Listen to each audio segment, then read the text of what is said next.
माँ नर्मदा की अनुकंपा, कृपा और भगवान शिव के दिव्य आशीर्वाद से आज हमने नर्मदा परिक्रमा का पवित्र संकल्प लिया।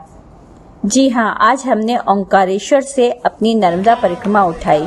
यह वही तपोभूमि है जहाँ शिव स्वयं ओम के स्वरूप में विराजमान हैं और जहाँ माँ नर्मदा नदी अनादिकाल से साधकों के पाप को हरती हुई आई है और उनका कल्याण कर उनका मार्ग प्रशस्त करती आई है। ममलेश्वर महादेव के तट से पूरे श्रद्धा और विश्वास और समर्पण के साथ हमने अपनी नर्मदा परिक्रमा का व्रत आरंभ किया और हमारा यह संकल्प है कि माँ नर्मदा की इस परिक्रमा को केवल यात्रा नहीं बल्कि साधना, आत्मचिंतन और आस्था का पथ बनाए।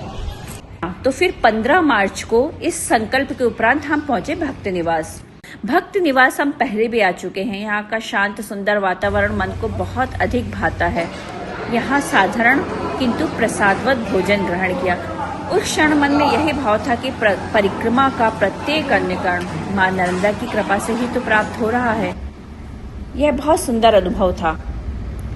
तो भक्त निवास के बाद हम लगभग 26 किलोमीटर की यात्रा करके टोकसर पहुंचे। ममलेश्वर से टोकसर की दूरी करीब 26 किलोमीटर है। वहां नर्मदा की मंथर धारा ने मन को अद्भुत शांति से भर दिया। ऐसा लगा जैसे समय कुछ क्षणों के लिए थम सा गया हो और केवल नर्मदा की अनंत धारा ही बोल रही हो। टोकसर में हमें छोटे छोटे बच्चे मिले जिन्हें हमने बहुत प्रसन्नता के साथ बिस्किट के पैकेट्स और कुछ चॉकलेट्स वितरित की।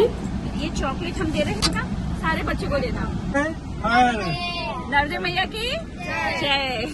चलो। और फिर आगे बढ़ते हुए हम पहुंच गए रावेर खेड़ी जहां महान मराठा वीर पेशवा बाजीराव प्रथम की समाधि है। उस स्थान पर खड़े होकर इतिहास की स्मृतियां सजीव हो उठी।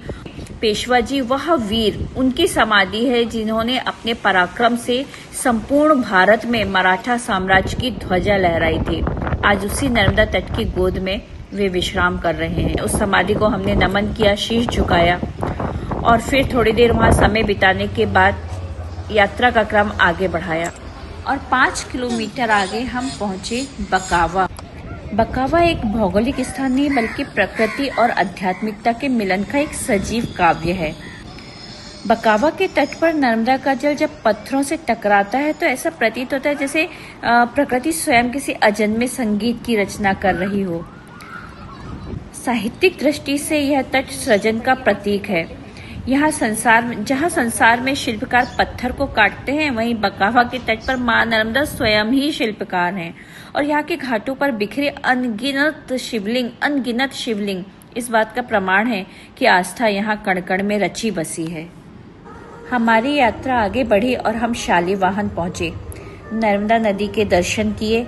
इसके पश्चात शंकर भगवान के मंदिर में पूजा की और दिन भर की यात्रा के पश्चात हम बहुत थक चुके थे और हम रात्रि विश्राम के लिए कसरावत में ही रुक गए क्योंकि बड़वानी अभी बहुत दूर था।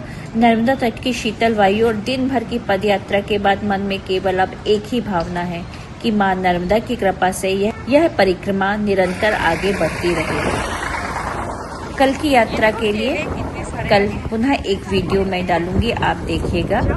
नर्मदे हर।